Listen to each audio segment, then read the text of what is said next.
Hello, everybody, and welcome to another episode of the Vidor Locksmith Show, where we are bringing you guys the secrets to success in the oil and gas business, unlocking the secrets to success in the oil and gas business. What am I saying? I've done this like 49 times. This is our 49th show. Next week will be the 50th show.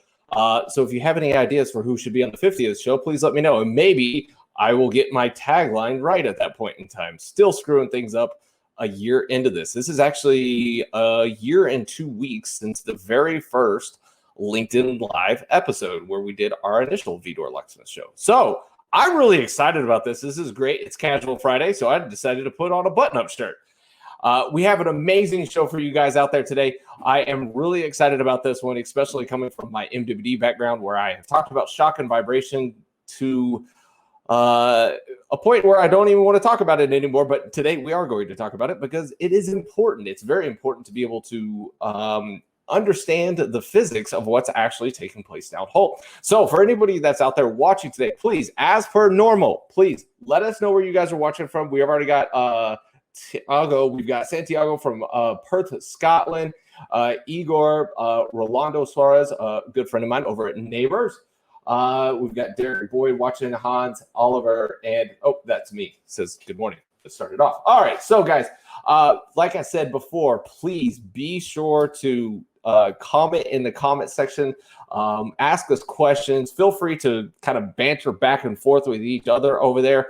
That's what it's there for. The whole point of doing these things live is one, so I can mess up continuously live and look like an idiot sometimes, but also for you guys to be able to interact live on the show with whoever our expert or the personality is that's coming onto the show. We want to be able to have that engagement and be able to answer your questions as we're talking about different topics. And I need to stop shaking my desk. I keep doing this. All right, guys. So before we jump into it, I want to be able to make a couple of quick announcements. Number one, I've been working on a project with this guy here. So let me show you real quick. Keenan. So if you guys are watching, I'm working on a super secret little project, and we're hopefully going to be able to launch that next week. If you guys are interested in doing any sales training with Keenan, please let me know. It's going to be at a benefit to all of the people out there who have been laid off. So we're going to do a quick little fundraiser with that. So I didn't quite plan on talking about that one today, but I want to do it anyways. So because I've been delaying too long. Anyways, so we've got Jonathan Black from Humble, Texas, Pierre from Portugal. Anybody that's watching from, we've got Middle East, Jerry Hudson, Ahmed, Kevin from Houston. Thank you guys so much for tuning in on this one. I really do appreciate it. I'm curious if we got anybody, and Blair Lee from H-Town. We anybody watching from Africa or South America? Please let me know in the comment section. We are looking at being able to do an all Spanish, maybe not all Spanish, but 99% Spanish Vidor Locksmith episode. So we're working on that. So you guys, please stay tuned for that. If you're interested in that, please comment below. Anyways, so I'm going to run a quick commercial, and then we're going to bring on our amazing guest, Doctor. Yes, he has 2 PhDs. Catalin Teodoriu.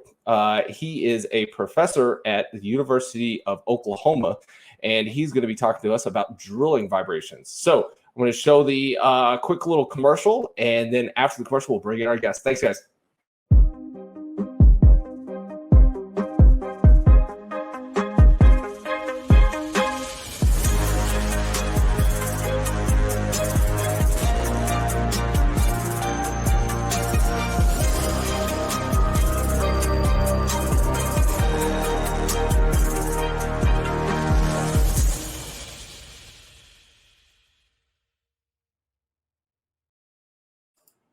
Oh, oops, hit the wrong button there. All right, Dr. CT, how are you doing today, sir? I'm good. Thank you very much for invitation, and I'm very happy to be here. Excellent, guys. So if you guys have not already, be sure, one, follow the hashtag Vidor Locksmith so you guys can continue to see these updates. I'm going to continue to do we do the class times? I'm going to do an event. The event will be followed by a live stream like this, and then I'll post and make sure that everybody gets the notification. Kind of figured a little bit more of that out this week. So one, follow the hashtag Vidor Locksmith. Also, connect with Dr. Teodoriu because he is putting out some amazing content. Also, his comments in the comment section of anytime somebody's posting stuff about drilling vibrations and things of that nature, he's really got an interesting take on that. And if you have not connected with me thus far, please be sure to do so we can stay tuned with all the content that we've got going on. So, guys, Doctor, give me us a little bit of a background on you and how you got into doing drilling vibrations being the thing that you were focused on. Well, I mean, I don't know how much time we have for today, but I can start. I was born in 1970 something. Well, probably that's back there. But I have two degrees. I have a degree in mechanical engineering, and then I realized that I was born in an oil city, so I want to be an oilman. I want to do oil and gas, and I decided to get my second degree as offshore drilling is actually my official second degree on that. And with this in mind, the moment I entered to the oil and gas scene, I always saw the oil and gas from the mechanical engineer point of view. So equipment, tools, because everything we do today in drilling is actually exactly as it was done more than 100 years ago in Spindletop, Texas. We are rotating, circulating, applying weight on bit. We never change that. The only thing that we change is the way we do that, the tools, the equipment. We are using now top drives instead of rotary tables. We are using downhole motors. We are using actually amazing computer downhole like rotary steerable systems, which are doing a lot of stuff for us.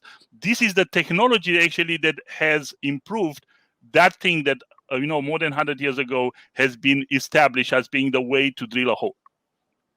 And starting from here, my path was I like building stuff. I like having my hands on stuff, on building, and particularly my lovely part is to destroy things.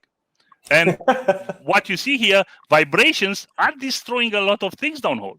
Vibration are a problem not only in the oil industry, the vibration are a problem across the industries. And, not understanding vibration will always lead to catastrophic failures. Sometimes you don't see that because, for example, something in your backyard is broken. It's something simple. But, when those things will go to a scale where you are using 100 million equipment to drill a well and something happens because of the vibration, then the cost will be associated with that. And with this in mind, I start actually with very tiny setups, very small setups, just to show my students this is how vibration looks like. This is what happened with vibration. And then I got the flavor of building bigger and bigger. And, I've been 3 years at Texas A&M, and, everything is big in Texas. So I decided just to go a larger scale. And I end up at Texas, from Texas A&M, I end up at OU. And at OU, I actually was able to build the largest ever setup, experimental setup on drilling vibration. And this is something that, thanks to you, we'll be able to do today a live session inside of a live session with that largest setup in the world. Awesome. That is phenomenal to hear. So let me ask you this, as we're still getting people kind of rolling in, hey guys, if you are watching this and you think that this would be beneficial to a peer, a colleague, a vendor, a client, somebody like that, tag them in the comment section. That's the easiest way to be able to get other people in, so you don't have to exit out and then do the share. But if you want to share it, that's fine. But the easiest way to be able to kind of bring somebody into this is just to tag them in the comment section. Please do that, because this is going to be, first of all, this is free, so it's not costing anybody anything. We don't have any sponsors, so there's no biasness in what we're presenting, right? So tag somebody in the comment section, bring them into the conversation.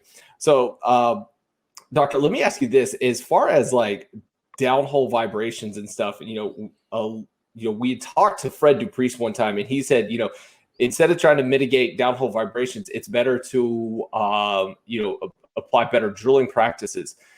So a lot of times when you're like an MWD or directional guy, or specifically MWD guy, you'd be like, hey, we're getting a lot of shock and vibration down hole. We need to kind of change things up.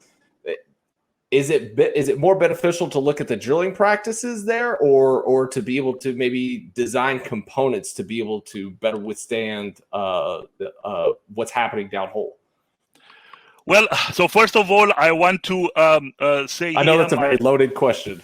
I know, but I want to share here my full respect to Fred Rupi. He changed a lot of things in the way I was doing, my research, particularly on drilling vibrations. And one of the things that I fully agree with the idea of doing better practices is that you will always have drilling vibration downhole. There is no way to avoid them. The problem is when these drilling vibrations are becoming nasty, when they are becoming really bad, they will always destroy something. The weakest link, whatever it is, will be destroyed. So what we need to do, and that's one of the reasons I built this setup, is actually to learn to live with drilling vibration. It's exactly like we do today, learning how to live with COVID-19. It is there. We cannot get it out of that, but we have to learn how to work with them. And I always try to tell my students, we do have actually good vibrations, which is nothing to do with music. I'm not quite, I'm illiterate in music, but in good vibrations, we have something that if we can use them properly, and one of the example will be the axial vibrators, or whatever agitators, whatever you want to call them, which are used downhole to reduce friction and to do improving drilling. So if we are able to use this vibration in order to increase our rate of penetration, which is the ultimate goal, actually everybody will be happy. So everything that we need to do in drilling is to move a little bit from that experimental type of thing into that learning, designing, optimizing, and then adding back to the field the learning that you can get it, for example, in a safe environment, in a lab, in a computer simulator. So you better understand that. And my presentation today will show you some of the both worlds, simulations as well as experimental one. How can we learn from that, and how can we go back in the field to tell the people you don't need to make a brute force, like a huge setup that will withstand 300G if you want to, because there will be always a limit on that. So probably initially was, I don't know, 10G, then we moved to 50G, then we moved to 100G, and somebody will say, okay, let's move to 300G, but then you reach that 300G. So what you do then? There will be always a limit. The steel will have a limited yield strength. The equipment, the electronics will have a limited G-force to withstand. So we cannot go higher. We have to now learn how to operate with that. This is, my classical analogy in here. All right, well, then that's a great segue into this. So like I said, guys, if you can, tag somebody in the comment section. We're about to get started here. We appreciate all of you guys watching. So what we're going to do is I've already worked out with Doctor a couple of spots where we're going to stop to be able to ask questions and stuff, so we don't really interrupt the flow too much. I should have done this one with a couple of the past presentations. I've learned from my mistakes. So what we'll do is we'll have a couple of spots. I'll be keeping track of any of the questions that are coming up that may get like kind of backlogged in the comment section. And then if we don't get to them during the presentation, I forgot to do this. There we go.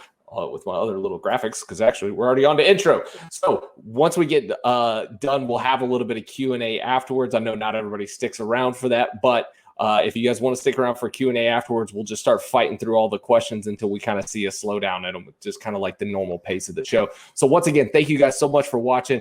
Be sure to connect. Be sure to tag somebody in the comment section. And Doctor, this one is all yours, sir. Okay. Thank you very much. I will try to do my presentation in about 3 sections. And that's what where we'll have some times for question in between. But if you really have questions which are so burning, you can stop me anytime. You should know how to do that. And in case where I are losing connection, David, please call my cell phone and let me know that I'm speaking to nobody. I know this happens and will probably happen. Don't worry, we'll just keep on going. Okay, so the idea today, and this is what you'll see here, all these slides are the results of my past about 10 years of working with drilling vibrations and actually trying to understand these drilling vibrations from two different perspectives. One is the field engineer, the one which is outside and looks at that, and the other one is the researcher, the one that tries to get to the tiniest detail, and improving your work with 0.01%, which, scientifically speaking, it's amazing, but probably for economic point is not. So today we're going to talk about experiment and reality. And I will talk more on experiment because reality, I assume that most of you being out there, you know better than me what reality is, but I will have some points on that. So let me see if I click here. Okay. First of all, before we start everything, nothing is possible without my students. And particularly for drilling vibration at OU, this is my amazing group of students, Saket, Aditya, Cameron. If you really want to hire them, let me know. But let me know first.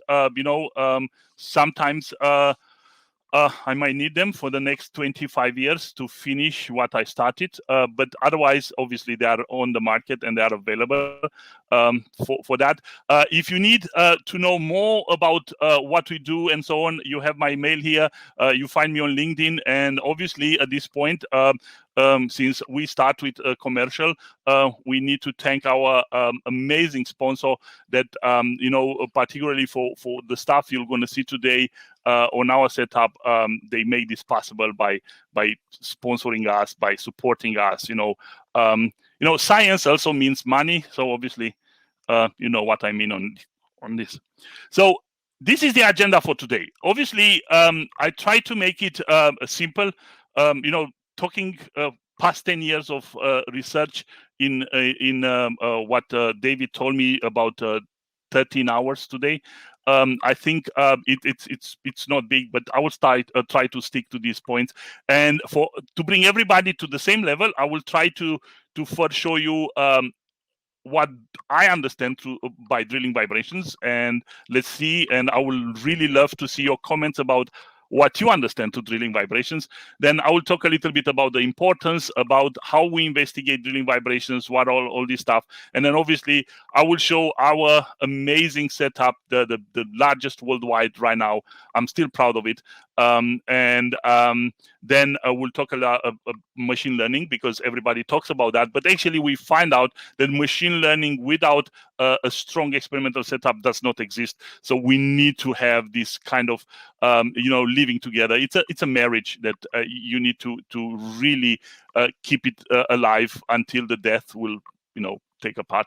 And then finally, I would like to conclude a little bit with a very challenging stuff. It's called data aliasing. I know it's a very sensitive area, and I can tell you that I have tried to submit this proposal to a lot of conferences, and for any reason was always kind of declined. Maybe it's too sensitive to talk about that, but I will have the chance to show you here a little bit of that. So first of all, this is what we know about drilling vibrations. This is a great picture that I always use it in my classes. I took it from a long time ago. Schlumberger printed document. And I scan it. But the things that it's very interesting is that when you look outside in the real world, you will talk about bit bounce, stick slip, bending.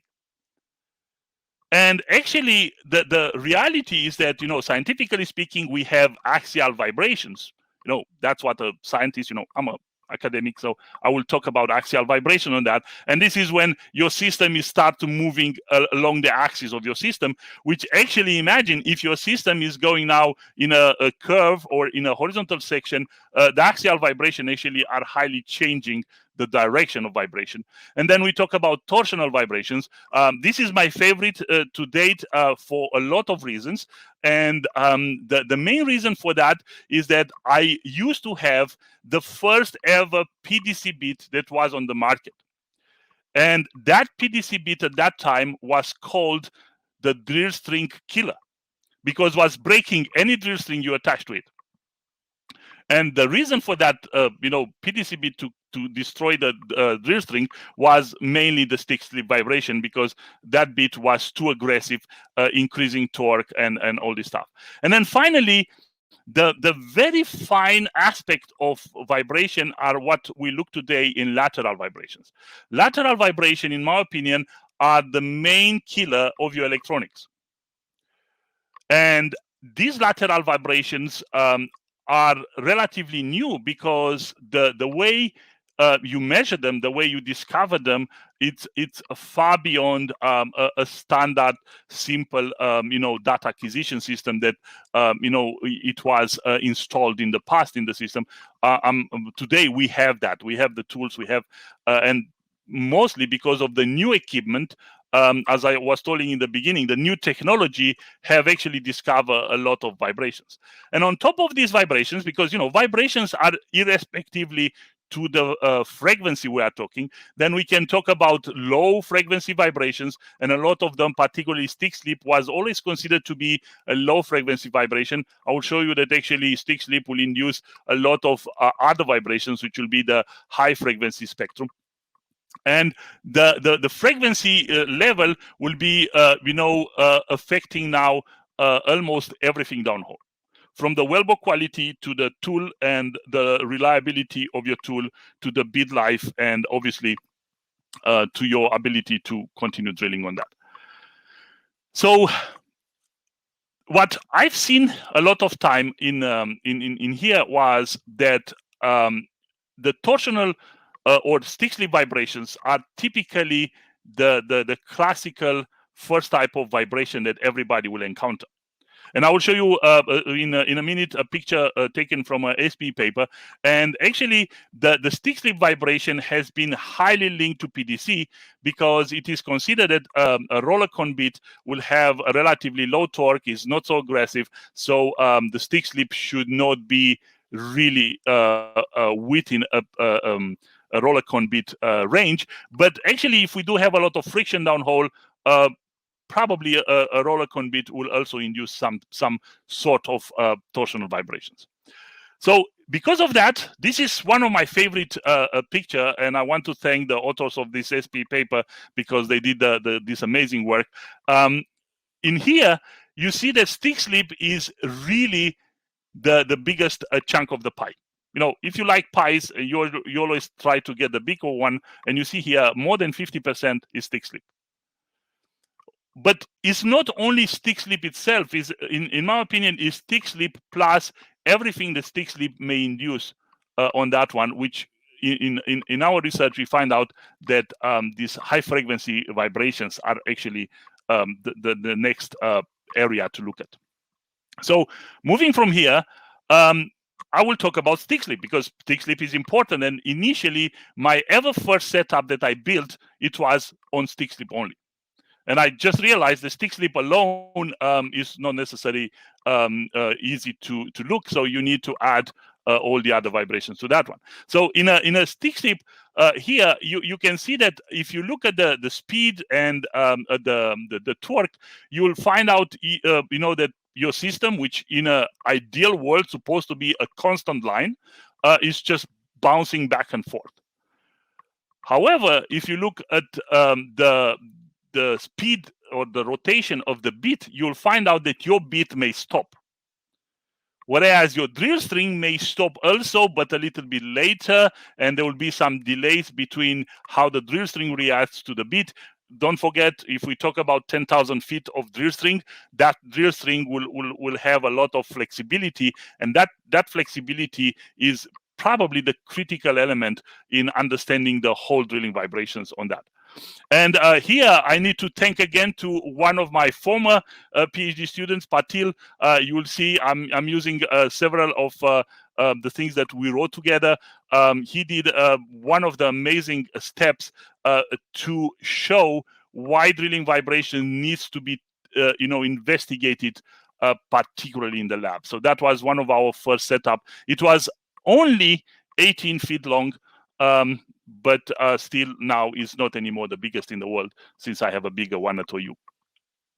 So stick slip will do very nasty things to your system downhole.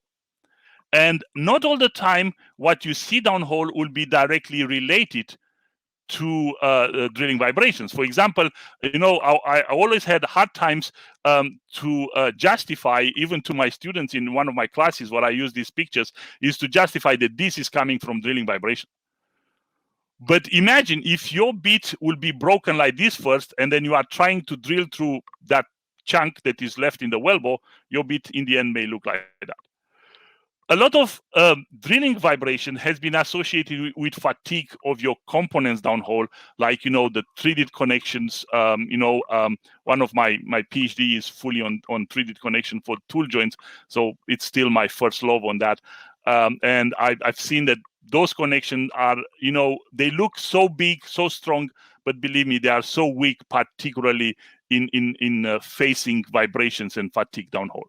And the worst that you really will going to see downhole will be when your drilling vibration will generate this part, because these are really aggressive vibrations. This is when even your metal will start, suffering from that. So all of these, damages that the drilling vibration are bringing to you, particularly torsional stick slip, led to the idea that how to look at them. What is the importance actually of a vibration? And I know David had asked me in the beginning, how to do the vibration. So I believe that if we are able to understand the vibrations, if we are able to understand how do they propagate from bit to surface, how do they interact as a function of the geometry of your system. And I know that there are a lot of companies today, and obviously being a live one, I don't want to name anybody, but I know that there are a lot of paper out there. They are showing new design of bottom hole assembly by incorporating vibrations analysis in that. All we want to do with vibration is actually to protect the downhole tools. And we've done that. If you look at cars, car industry is one of the area where vibrations are every day.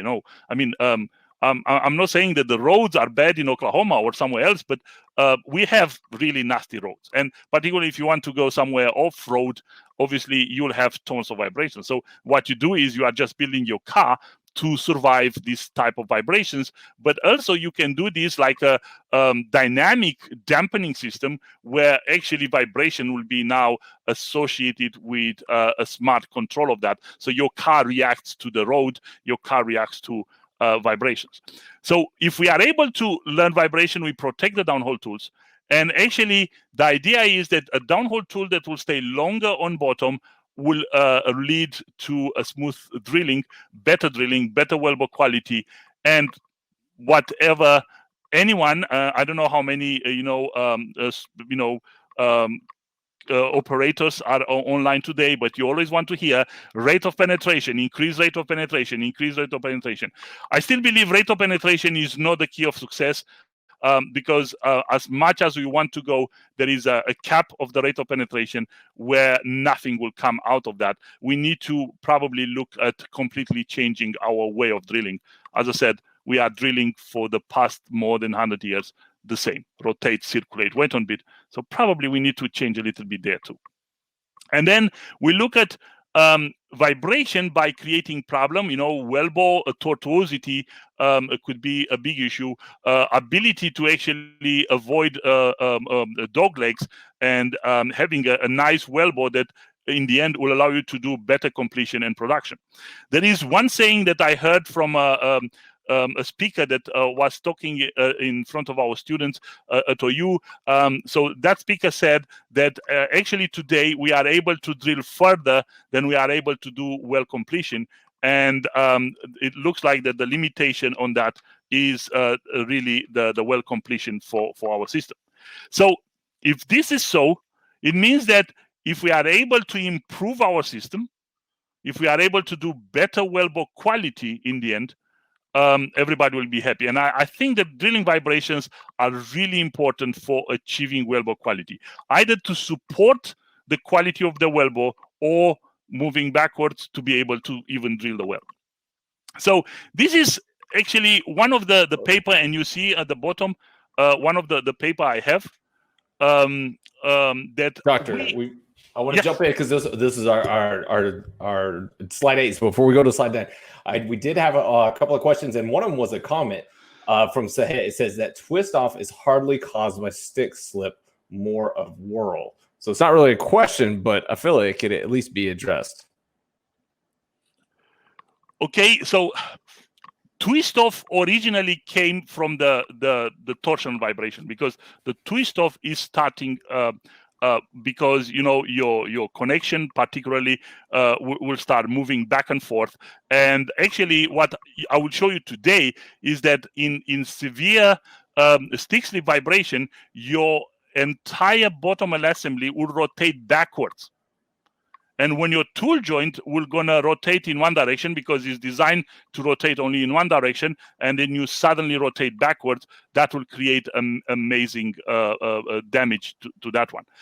Wheel, actually, I do agree that wheel is important to understand it, but wheel is actually a motion where you have a composite rotation and lateral movement of the system. So we have to split this motion in two in order to specifically address what is breaking the tools. So in terms of twist off on threaded connection, which is what I've done a lot in my PhD, what I've seen is actually the torsional vibration where to the extreme, the stick slip. We did have one other question. This was from Santiago, who's a drilling engineer. Said the use of agitator is good strategy for bit bounce? Question mark. Well, it has been discussed several times that agitators typically should be not installed very close to the bit. But there are different theories where you believe that the agitator will create an axial actually vibration, the bit bounce, that will help the bit to hit better the rock. So you have like a mini hammer increasing the rate of penetration. And we know that if you are adding a hammer to a lot of bits, downhole hammers have been used a lot in mining industry, and they are kind of on the top line today. People are talking about this, and I believe that yes, agitators may create axial vibrations, and they are designed to create axial vibration as far from the bit so that they reduce friction, because that's the idea of them. But they could potentially help a bit to drill. And one of the things I'm trying to is to include in our setup an axial tool and an agitator, if you want to prove this theory as well. Excellent. And that's for right now, guys. That's all the questions. We'll let you get back into it. Thanks, Doctor. Okay. So, as I said, this is one of my favorite example, and that will also support the question from I think Santiago was that. So this is when the vibration are working together. So this was prepared by one of my students about 2-3 years ago.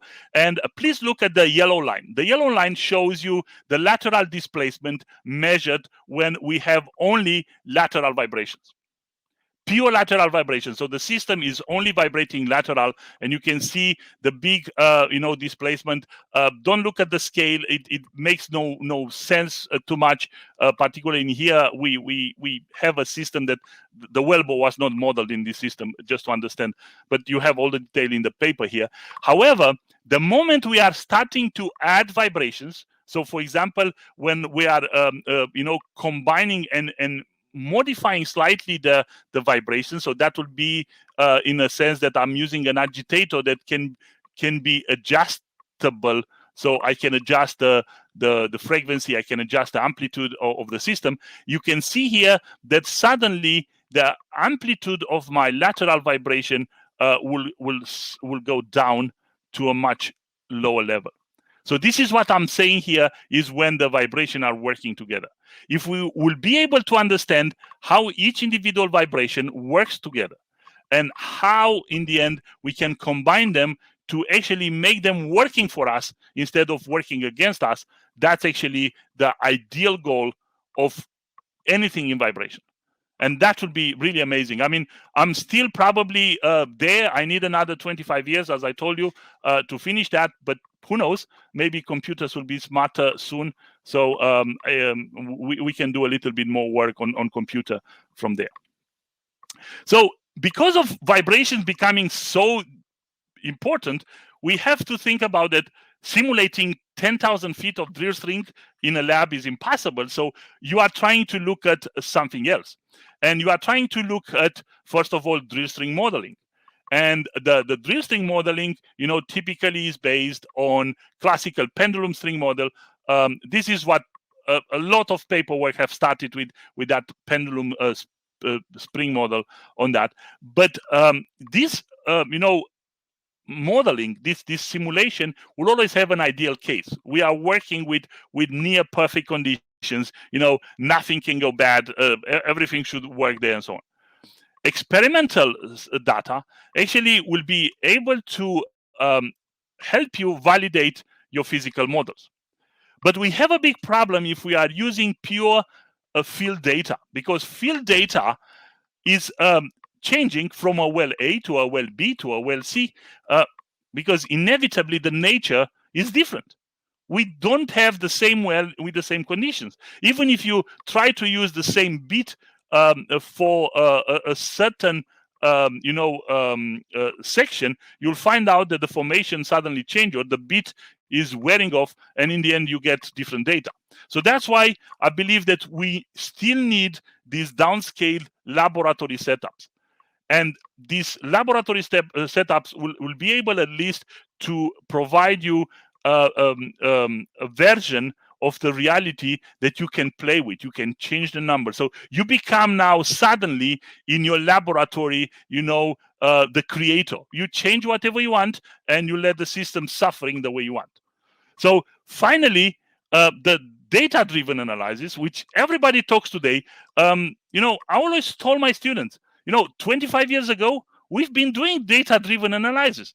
It was called probably, regression or extrapolation or whatever was called on that. But we still have done this. And we are still going to do this. Data is always important. The question is always, is what data you are using for your system? Because data is not always data if you are not able to link that data to a physical setup, or you are not able to train your system in such a way that he understands the reality. So for those of you who really wants to know a little bit more with much more detail about laboratory experimental scale up and downscaled and all this stuff, we had a paper published last year that you'll see all these setups, including of course our setup in that paper. So I'll just leave it here, and you see one of my students was the lead of that paper. So for drill string modeling, probably we can talk about next 3 weeks on that, but obviously it's not my intention to do it. I'm just trying to show you here the classical, axial pendulum and torsional pendulum. It is probably the most common used simulator or let's say model in the simulation. Obviously, people are using a lot of finite element and similar to finite element applications, so let's call it numerical computational system. And with the development of better computing and better computers, actually, I believe that sooner or later, this will become close to real time. But the beauty of a simplified model is that the simplified model can really go real time. And a real time is what field engineers would love to have. Because if I will be able to provide you a real-time data that will tell you right now, your system may encounter this type of vibration, and as a result of that, your rate of penetration is so-and-so, and you see that you are pretty far away from what the system is predicting to you, then you will have means to optimize your drilling process in a live way, in a real-time way. So as I said, drilling modeling is not quite the topic of my presentation today. So that's one of the few slides that you'll see here on data. But I will move to what we call here experimental vibration setup, and how such a setup will help us to make vibration to work for us. So we have the setup. We have then something that today I will be able to show to you as well, if the computer doesn't crash, which is called the user interface, the graphic interface that will help you to better see or visualize the important parameters. And then you look at the different testing and data collection, and you create data sets. The data sets then will be done by using various vibration tools for analysis. It could be machine learning or data analytics. It could be for example, visual. If you are able to show somebody this is actually what really happened downhole, then probably that one will understand that it's better to drill a little bit lower RPM, but lower ROP, sorry, but actually improving your NPT and being able to stay long on bottom. So before we go to any experimental one, this is a pretty crash course in a downscaling activity. So downscaling means that you take a 10,000 feet string and you put it in your lab, and obviously your lab is limited. Actually, I have a very funny story on that. I was one time trying to make a setup which will be installed outside of our Sarkis building. And I was proposing that to the department and then to the college, and the answer was saying, okay, no, because having a setup on the building will be completely destroying the architecture. And actually, I do understand now the beauty of Norman campus. So as an engineer, for me, every bit is beautiful, but not for everybody. So in the end, I was not able to use the entire Sarki length, which will be probably the largest ever built drilling simulator on that. So I decided to stay in the lab and squeeze it in what we have today, 50 feet. So if you look here, you see steel, aluminum, and then at the bottom you see some PVC string, and we talk about what is called here stiffness. And we spend a lot of time, believe me, we spend actually exactly 18 months to come with these pictures. Because the problem was, when we start with steel, the vibration were looking like that. They were only torsional vibration. We were not able to achieve stick slip without breaking the string. So we moved to aluminum, and you see here, aluminum is touching a little bit the bottom here, so kind of stopping, but not quite. But you see a better, vibration of the RPM at the bottom. So if I go back and you see here, you see that the vibrations are slightly different. And in the end, look at this beautiful picture. This is stick slip in its initial form. You stop it, you let it vibrating, you stop it, you let it vibrating. Everything is there. And believe me, I will show you even much better picture than this with our new setup. So if this is so, it means that downscaling first require you to understand how you downscale. How far away, what is the parameter that you want to downscale? A lot of downscaling is done geometrically, is not enough for vibration, because we need inertia, we need stiffness, we need rigidity, we need a lot of other stuff that we have implemented. And here is the way we've been able to define what we call here, the stick phase and the slip phase. So the system seems to bounce, and the first things that we observed here was actually that stick slip is always characterized by a peak velocity, which is huge, and then we'll go to some bouncing back and forth, and then you stop again and you do that. There is something that you will observe here, is that the system doesn't go below zero. And we spent another 2 years to identify why this is not really going to zero. And we did it. And I will show you some negative values, which are actually the most important part of stick slip, is when the system goes backwards. When the system goes backwards, the entire energy goes in your connections, and your connection may either weaken by disconnecting them, if they are not properly made, but either way, they will suffer a lot of problem.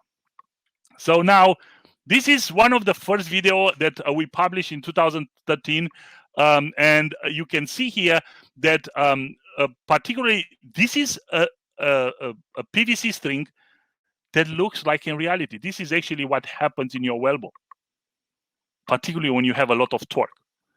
We have all this shape, and you can see on this disc, which was originally our way to break it. We did it by hand, by the way, at that time. But you can see that the speed is not constant; it's going high, it's going low, and so on. So I will move from here to actually probably the only equation I have in my class, in my presentation today, which is the stick slip index, because stick slip index, is very important to define the type of vibration you have. And this vibration we talk about, torsional oscillation, and then we talk about stick slip. So you can see that there are some numbers. I found them in several papers, and I use them here to show you that. But let me show you a graphic with this stick slip index that we measure by using steel, aluminum, and this PVC. So if you look here, with aluminum and steel, we were barely able to simulate in the lab. So this was a 18 to 20 feet long setup. We've been barely able to get a stick slip index above 1. So you remember, above 1, we have stick slip. Below 1 to 0.5, we have actually torsional oscillation. Whereas, I just make a zoom here for you to see the aluminum steel. But if you look at this one, you can clearly see that PVC will allow us to have, stick slip index in the range of even 10 is what we've been able to achieve in some cases. And this is where the stick slip plays the most important role. So with this in mind, we start building, as I said, the setup. So the setup itself has exactly 49 feet. Obviously, I like to say 50. It sounds bigger than 49. So we have 49 feet height between the bottom of the drill string, which is the bit attached to, and the top drive that we have modeled here. I see David there, so I probably need to wait for some crazy questions again. Let's go ahead. My mistake. I lost count on the numbers there. So we were supposed to stop back at 15. So yes, we do have a couple of questions. So this one comes from Kennedy. In living with the drilling vibrations, please, at what level of vibrations, value of G, to stop drilling and pull out a hole? Now, granted, I know a lot of you guys answered this kind of in the comment section, but do you have an answer for that one? So in terms of vibration, my strategy is actually, you don't have to pull out of the hole. You have to understand the vibration, and whenever you see that the vibration are reaching, let's call a red level or a yellow reddish level, somewhere in between, like the way we cross the streets when you shouldn't. So in that level, you have to take measures to mitigate your vibration, and you go down. However, it is clear that your equipment downhole will always be tested for a given level of vibration, and everybody is using, G as an estimating of that. So let's say if my electronic has ever been tested to 51 G, then obviously if you reach 51 G, your electronic may have suffered, so you should take it out, because you never know how the electronic looks like. So if you are lucky, your electronic may survive 51 G, and on the next 51G will go bad, or you'll survive 51G, and on the next 22G will go bad. So the idea of having a limit is typically related to the manufacturer and the equipment you are using. And obviously, each manufacturer will have their own strategy. What is the maximum G you should never allow the system to achieve? And whenever you reach that one, I will always recommend do what the manufacturer says. Excellent. Next one's from Ivan. Have you studied the effect of lubricants on vibrations, specifically stick and slip? What are your thoughts on that? Okay, so I have actually done about 15 months experiment on lubricants in the drilling mud and how do they affect the friction in the wellbore. And one of the first achievement at that time was to tell the people you cannot have 0.6 friction factor in a well. It's impossible. So you have to think about, like 0.2, 0.3. This is a typical friction if we talk about pure friction. So now The type of vibration I'm talking about here are typically linked to the vibration induced by the bit-rock interaction. And therefore, the lubricants will relatively have less effect of the rock bit interaction because we need to break the rock. We need to crash the rock. So the lubricants will have an effect on the upper part. So our setup right now is using what we call a slick mode. So we have low friction in the system. It's PVC on PVC, but it is possible to look at different type of friction along the string. In my small simulations that I performed, what I found out is that friction is hiding your vibration to surface. So you may have tons of vibration downhole, and because of friction along the wellbore, at the surface, you think that you are drilling nice and smooth. And that's actually the biggest implication of friction coefficient on vibration. Interesting. All right, so last one. So this one comes from Shane. Classical vibration modes have a lot of best practices and already been published. What have you learned about transitions from sliding drilling to rotational drilling as a best practice? Okay, so at this time, we have not been able to simulate a downhole motor in our setup. The complications are massive. But what I believe that, moving from one type of string motion to the second, to the different type of string motion will definitively induce, at least for a very short time period, a lot of vibration to the system until the system will stabilize and will be able now to fit into the next motion. But in terms of the best practice, the field is so wide. Like if you have a simple deviated well, or if you have a 5 long horizontal well, the practice seems to be very different, and it's very much linked to the geometry of your equipment and particularly to the downhole motor. So one of the things that I can say is that in terms of avoiding the bit rock interaction induced vibrations, moving from sliding to rotating mode should always be done at the lowest weight on bit to definitively, or if possible off bottom, to avoid another effect in the system. It should be done on that. So this is, as I said, mostly what I've seen from my experimental work in the lab for that.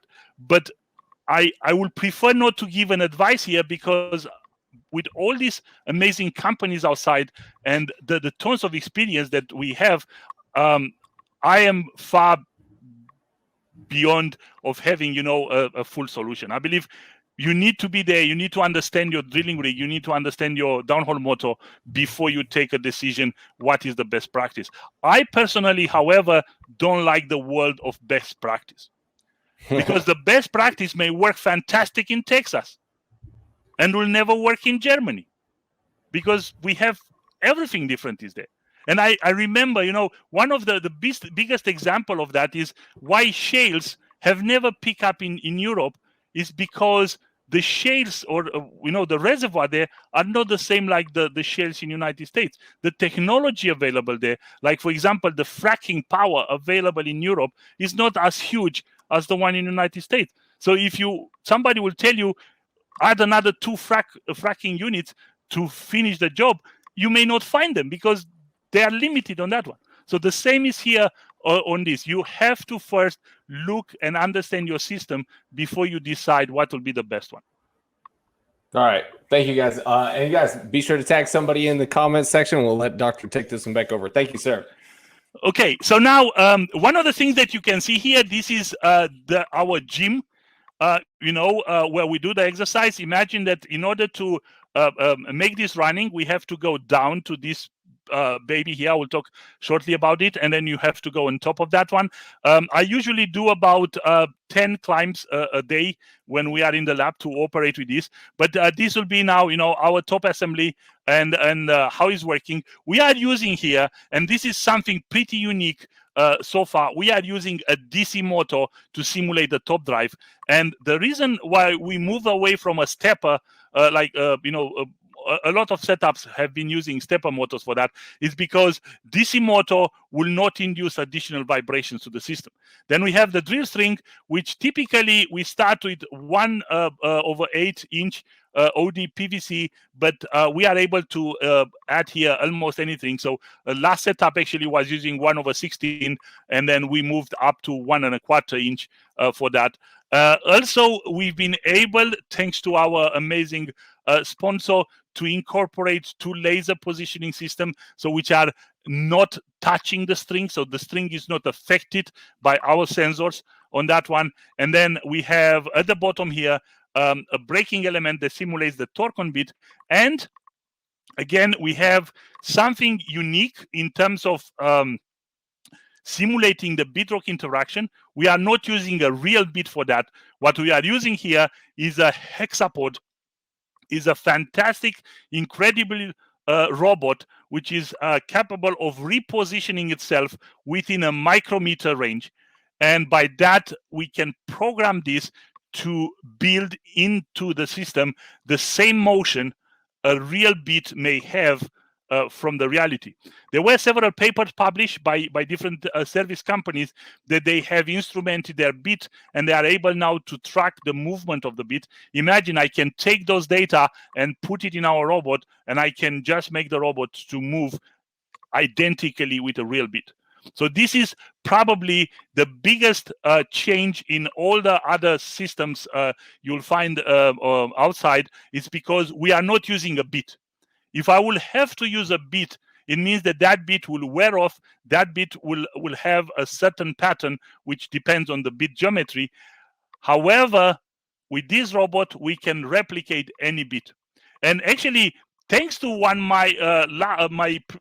think 2 weeks ago, I had a post on LinkedIn where I was really asking help for getting some small bits, less than 2 inches. And you'll believe or not, LinkedIn is working. I got already 2 companies that have came in contact to me, and they promised me that I will get the bits. So I'm so happy. Thank you, guys. Soon as I get the bits, you'll be on my LinkedIn page, and I will also post some of the stories how I did broke your bits, because I like breaking things. But I want to thank you, again for coming back to me on LinkedIn and providing me your help. So we have sensors. The sensors are all over the place. I will probably need a day to do that. I promise we have a paper almost ready. It will come out, and you have all the details on these sensors, every single detail on that one that you want to look at and to talk about. So this is, in a nutshell, this is basically my instrumentation. This is what we've been able to build. So another thing that our system has, and no other system in the world will have, is that we can apply, a rate of penetration. We can move the system to simulate the axial movement of the system. No other system on the market is capable to do this. If you know something, please let me know. I will adjust my last paper, but on our last paper, we never found that. So our system can move up and down. And for example, I can set up the system to drill with a given rate of penetration. Of course, here, my rate of penetration will be measured in millimeter or inches. So I will have an amazing rate of penetration of, 1 inch per 10 minutes or something like that. Obviously, you don't want to hear that in the field, but that's what it's doing. We have integrated everything here with tons of, cables and systems into a LabVIEW. And here I want to thank LabVIEW for supporting, OU mission on operating and creating amazing data acquisition systems on that. And I will show you later some of the things here. And now the most expensive part, obviously, this is all I can show you. If you want to know more about that, go to our sponsor. work with them. I don't know, do something, and they might allow you to get more data on this. This is our laser system. It's the first laser system which actually has never been used for oil field, but we integrated these micrometers to be able to track our drill string with a precision of I think it's 1 micrometer or 10 micrometers. That's the range of how we can do at a very high speed. We can go here actually with over 1,000 hertz data acquisition, and actually we tested once just for testing purposes with 10 kilohertz and above, and it's still working. Obviously, I will probably need some petabytes of computer storage to get all the data, but it's working. That's the good thing. This is our user interface. Believe me, this is already old. It was new about 2 weeks ago, but we are continuously modifying this. Aditya, my student, is paying every single detail, and you will see today in our live session how this one works. But what we try to do here is kind of replicate what you have in your rig side, where you look at some RPMs, you look at torque, at the hook load, and you can control the RPM and so on. You can see here the fact that we can control the position, and we are implementing right now also a weight on bit control, so we can decide how much weight on bit we want to have, and we play with the hook load. So this is what we get out of our system. We get vibrations. They can look nice, they can look nasty, and please bear with me. I will show you more details on this. But you can see here a lot of vibration that happens because of the normal running of the equipment. It's inevitably, you'll always have some vibration in your system, even if your system will be ideally perfectly built, because your wellbore is not ideally perfectly built. And then we have like here a stick, and then you see here the string goes up and then will start vibrating back and forth. And then we have a different type of stick. And one of the amazing discovery we have done here is actually that the relationship between the stick period and the slip period will create a total different view of your vibrations. To give you just a simple example, if I stop the string for 1 second and I will let it running for 10 seconds, I will have a different vibration footprint than if I will stop for 1 second and I will let it run for another a second and then stop again 1 second and so on. This will be something that will have it, but our system can create, you see here, torsional oscillation. They will do near stick vibrations. They will do high frequency stick vibration, low frequency stick slip. We can. The beauty of this one is that we can not only replicate the system, but also we can create all these scenarios that you in the field, using your best practice, you don't want to, because in the field you want to drill as fast as you can, as good as you can, and to get your tool back in one piece. So you will never want to go to the extreme. And this is actually one of the things that my setup has been built around, is to create you these functions, these things that you don't want to do it. You don't want to ask how many times my students have broken the setup. But believe me, breaking the setup will cost me not much to replace it, and definitively not in million range to replace the string or some of the parts. So that's one of the things that we've done. So we are now for the first time in a position of a setup that can create almost any unimaginable data sets that you may want. So we can support any machine learning, fan. If you really want to have 3 petabytes of data, we can create that 3 petabytes. I don't know what you'll do with that, but if you want to have that amount of data, we can create it, and can be very consistently. We can do it in a very consistent manner. So this is an example of what we call consistency. So we have here 10 stick slip series. You can see here stick period is 5 seconds, slip period is 1 second in this case. We control the weight on bit. Sampling is 100 hertz for that. And you can see how the data looks like. We have the stick. actually what we found, and that's very interesting on this one, and allow me to go to the next slide where you see a little bit better that. So there was actually a pure stick from here to here. I think you can see the mouse on the screen here. So this was the pure stick, and then the system stiffness, dynamic stiffness, became so big that actually the system starts to move. It was a movement with a lot of friction. And remember, we had that question about friction question. So this is where the friction of the bit seems to be in effect. And you see, we don't really have too much vibration on high friction.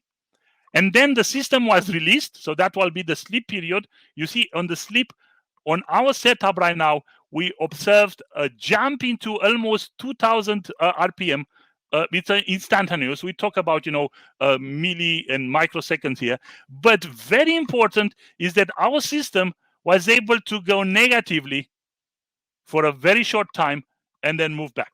So the RPM that you see here are calculated as instantaneous.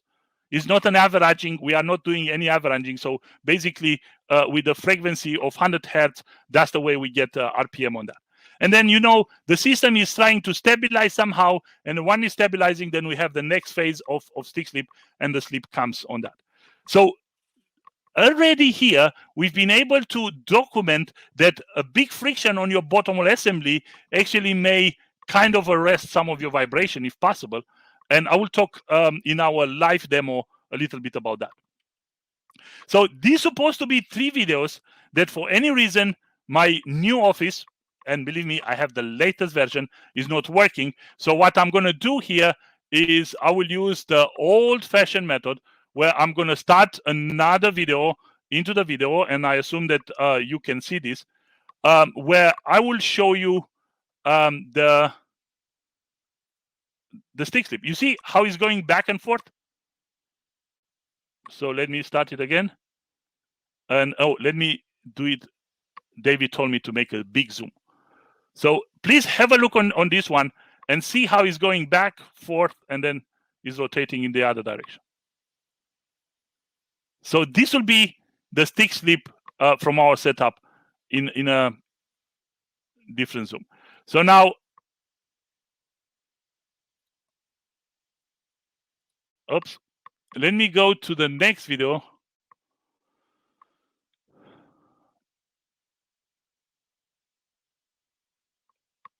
And this will be now a kind of a combination of some lateral vibration. The lateral are because, this string actually is not perfectly straight, and we were not able to fully apply here, an axial tension to really straighten it. But look here at the beat motion, how the stick slip takes place. And then finally, this is another string, a different setup, total different setup. It should come. Okay. And this is a less stiffer string, softer string. And you can see again how the setup looks like. So you can see the vibration here moving slowly, accelerating, moving slowly. So what we've been able to really see in our setup right now is the fact that the most important impact of the vibration to your entire downhole tools are the non-uniform movement, rotation of your system. Particularly from the stick slip, we are rotating fast, slow, fast, slow. We are trying to keep this constant with a constant rotation on top, but obviously this may affect the system. And we know that there are some systems on the market, and I think I can mention one which is called the Soft Torque, because it's really old enough to probably everybody have heard about from SP papers and other publications. Soft Torque was actually trying to make peace with vibrations by, understanding vibrations on that. So let me move to the next. Okay, so that will be now the machine learning part. David if you want to take any questions at this point, I can, get some questions. All right. So let me find it again here. Sorry, guys, I lost track. I was trying to keep up. There was a lot of comments going on, and I was trying to keep up with that and still be able to do this over here. So I know I've missed a couple. So if need to, go ahead and ask your question again in the comments. I do appreciate it. And for some reason, a lot of the viewership has dropped off at the most interesting part. I don't know where all these people were going. Maybe they had some other meetings that started at 11. So what are your thoughts on experience on vibrations while casing drilling? So I love casing drilling, and I still don't understand why casing drilling has not become, the next official conventional drilling process. So the experiment I have done, and I believe I have a slide sooner or later in this. I should actually have a slide on that, which I will demonstrate, with some facts about this. Is that casing drilling is less prone to vibration because casing drilling has a drill string which has less inertia and high rigidity. And this is actually the ideal case to reduce vibration. You need something which is very stiff but doesn't have enough mass to induce, inertia in the system. And that's my, 2 cents on casing drilling. Next one is, and so that previous question was from Mr. Roca. I didn't get the name on this one, so I apologize, guys. I'm so sorry about this. In your evaluations, did you happen to test any alternative types of friction-reducing devices? Example, non-rotating protectors. Not yet. I mean, I would love to do it, but, research means money. And, particularly with today's oil and gas, movement, we are seriously impacted by that too. So I believe that non-rotated systems may help, particularly because, first of all, we'll center the system, so you'll mitigate some of the lateral vibration as well. But also, I doubt that they will be able to really reduce torsional vibrations. However, if anyone is interested, I would love to do it in my lab. We just need support from you guys. We need support from the industry, and I think, without that, we will not be able to really have our amazing students in the lab performing all these data sets and tests. I got another question. This one's from Mohammed. It said, did you simulate high frequency torsional oscillations and low frequency torsional oscillation? Yes. Unfortunately, some of this data we are not able to show you right now because they are part of a different project and we have first to deliver on that project. But yes, the setup can do almost any type of vibrations on the system. And we can do not only for torsional, we can even do, wheel or back wheel with high frequency, low frequency. Our hexapod, the robot that we have in the system, can do almost everything up to 200 hertz. So we can really do that. And 200 hertz in such a small string will definitively bring much higher frequencies as a string response for that. So definitively we can do it. As I said, we are just limited right now. We need to focus on our current projects, but we'll love to expand this. And one of the things that we would love to invite everybody here is we would like to be able to start a big consortia around this setup and having as many companies, but also as many challenges that you guys bring. If you ask me something, believe me, I will always break something. So I will do it. Just ask me. So I've got a question for you. In being able to create this this testing simulator, were there any moments where you're just like, wow, just something just stood out, something you hadn't seen before, or just like a big, a day where you guys were all high-fiving each other at the lab? Yes. And probably the biggest ever things that happened was when we tested our horizontal section. So our setup can do vertical curve and horizontal section in one. is the only setup worldwide doing that one. And when we try to test the horizontal section, we kind of have, we did it by hand at that time. So we induced some stick slip at the bit level, and actually we saw nothing at the top. So initially I sent my student to the top and I told him, you just broke my system, go fix it. And he said, everything is okay. I said, why we don't see the vibration at the top like we've seen it in the vertical one? And we realized that, when you go in very long horizontal wells, some of this vibration will be arrested on the horizontal curve section. So your vertical one will see probably some vibration that takes place in the vertical one, but are not the vibration at the bottom. Wow. So it's interesting to note, to be able to know that different types of vibrations are happening in different places in the well. Yes. So how much would that play a role in being able to place friction reduction tools in the drill string? I think this is the key role of placing those tools, because if we will be able to have a tool that, for example, will be placed somewhere where, let's say, the resonance of that tool will induce a beautiful wave along the string, actually will have will achieve the optimum operational of the vibration tool. So would it be better to be able to have, like, let's say that, one of them operates at a certain frequency, and I know this is a pretty big assumption, is that frequency both goes up the string and down the string. Is there a way to be able to figure out the placement of that? Is it better to be able, for ROP purposes or wellbore quality purpose, to be able to have that, for that tool to be able to break the static friction closer to the BHA, or to be able to move it up the string? Because obviously the energy that's created from that cannot, it's not going to be able to transpose the entire length of the drill string.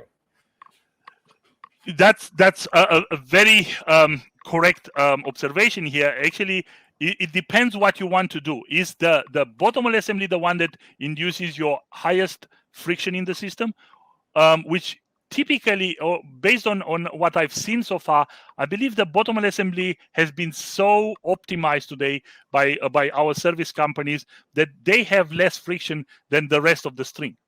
So I believe that your agitator should actually compensate, talking about very long horizontal wells, what the horizontal section of your string is doing, and should actually cope on that part. It's not the BHA that I will worry. I will worry more on the string itself. Excellent. All right, so I know that we've got some questions coming in here. Let's see. So can you share photographs or a diagram on the horizontal and vertical test setup? That's from Jonathan Black, who's a mechanical project engineer, or mechanical project design engineer. Sorry. So a photograph of our setup? Yes. If he wants that, the paper, the one that Saket and myself, we wrote it in 2015, and it's available online, has all these details. And obviously, if you send me an email, I will be able to share with that. Somebody called you in the comments, Dr. Break Things. Yes, I know. I break stuff. I will not name anybody, but one of the top rotary steerable systems on the market, the first, one of the very first, version prototype of them, I broke it in the lab. I'm very proud of that. The company wasn't, but we tested to an amazing high level pressure, and it failed before that. But that's the way you learn. The beauty of a scientist is that when you break things, you learn things. For me, if you give me a tool and I break it, it's still an academic result. That tool will break at 200 tons. So, I have an answer. Obviously, you don't want to hear that, but that's what I do. And I broke a lot equipment, downhole tools.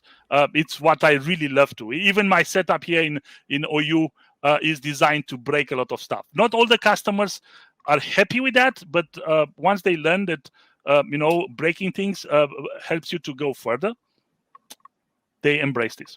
I'll say this: it's better to break something at surface than it is downhole. Exactly.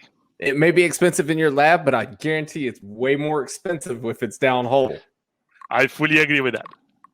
Right? If you've ever had to stroke a loss in hole check, or if you've just created an invoice for one. I've been on that side. I've never had to stroke the check. All right, so we do have some more questions rolling in here. So there was the question, how do you account for fluid interactions in the experimental setup? Viscous, dampening, hydraulic, lift, etc. This is from Eric, a drilling engineer at a big blue company. Okay, so honest to be, I do not, I have never intended in my setup to use fluid because first of all, it's messy and you don't want to spill any water on your $20,000 laser system. But obviously, the fluid interaction with the drill string, what I've seen in a lot of papers, it's so tiny that we can, let's say, for the time being, we can neglect it until we understand how really the string works. So obviously, friction, we are intending to look at that. And we also are planning to induce a sort of fluid dampening into the system by using actually some magnetic fields. We are still debating how to do that. But right now, in my setup, there will be no water on that. I have another setup is doing a lot of mess with water, but on my drill string setup, I'm not going to do. So the bottom part, the robot, which is over $100,000, if I will drop water, spill water on it, believe me, I will probably be very upset. I mean, I like breaking things, but not things which are supposed to work. We don't want to see it. We don't want to come into the lab and see you crying about that one. Are there different considerations between oil and gas and geothermal drilling with respect to vibrations? I kind of already know the answer to this one, but let's go ahead. Well, yes. So vibrations are always induced by the interaction between your entire drill string, particularly the bit, with the rock. So obviously, when you go for geothermal, you're going to drill in a total different environment. And a lot of geothermal applications are looking on hard rock and very hard rock. So as a result, the type of vibration induced in that will have, first of all, a higher severity, and the pattern will be slightly higher than in our system. Next one, this one comes, and that question was from Rodriguez, project manager at German Center for something. I can't see all of it, so sorry, guys. The next one's from Jerry Hudson. Are you incorporating formation cores in your studies? Yes. So the answer is yes. So we have designed and built something which we like to call a black box for our bit rock interaction. And on this bit rock interaction, we will be able to use real rock data that will be attached to the system. So our robot will be able to move based on the rock data that you provide them. Excellent. The next one, can you comment on catenary curve profile method of drilling a directional well? Does it reduce string vibrations? This is from Mohammed, a senior drilling consultant. Very interesting. Actually, I have a paper published 3 years ago where I was trying to push the industry to move highly to catenary well shape and drilling on that. So the catenary type of well will have, first of all, the beauty that your entire drill string will be mostly in tension. And by that, you can easily control the vibrations. The most important part of catenary is that because the drill string will completely lay on a curve, we are avoiding completely buckling in your system. And buckling is actually one of the main cause of some nasty lateral vibrations in your system. And yes, I believe the catenary can really improve some of your vibrations. I don't know to what extent. I never been able to do that yet. But let's say theoretically speaking, yes, catenary will mitigate some of the vibrations. Awesome. So a little well planning strategy there for some people. If any of Dr. CT's students that are watching that know which paper that is, feel free to put it in the comment section so that if anybody else is watching, they can go and reference that one.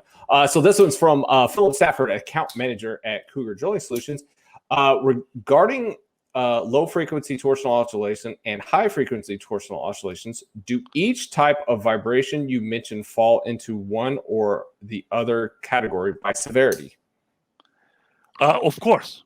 So they will. So the frequency of the vibration is also or can be attached to the severity by looking into the inertia of the system. So obviously, I cannot give you an answer with a number because it highly depends on how big is the inertia of your system. But particularly in the low frequency, which is very clear, the stick slip, the original stick slip part, is that the inertia will play an immense role in achieving your 200 or 100 G on that one. When you move to higher frequency, actually, you will observe that the severity in terms of G is slightly lower compared to the lower one, but basically it's because when you are shifting from one direction to another direction on this. So that's what happens. All right, let's see here. I'm going to skip ahead because one of the questions got answered in the comment section. What will happen when we might use laser or plasma drilling? This is from Alex, a PhD student at King Abdullah University. Okay. I mean, I used to teach a class on advanced drilling technology, which is probably one of my oldest ever taught class. I taught that class for more than, let me do the math, 15 years in a row. And, in that class, every new technology is added to and upgraded. So laser is amazing. And I still remember there was a newspaper showing a great picture with a rock and a hole through the rock. And they said, the scientists have been able now to drill with over 1,000 foot per hour through rocks using laser drilling. And, next to that picture, somewhere in the bottom one, was a picture of one of the testing laboratory with nuclear power plants on the background, which was providing the power to power the laser to make a hole with 1,000 feet per hour. So basically, laser will be amazing if we'll be able to have that energy at the bottom. And I still don't know how we'll ever be able to bring, the laser energy in 10,000 feet or 20,000 feet on that. If that will be possible, obviously, amazing technology. Star Wars is my favorite movie of all time. So obviously, we know how we use a laser to shoot a hole.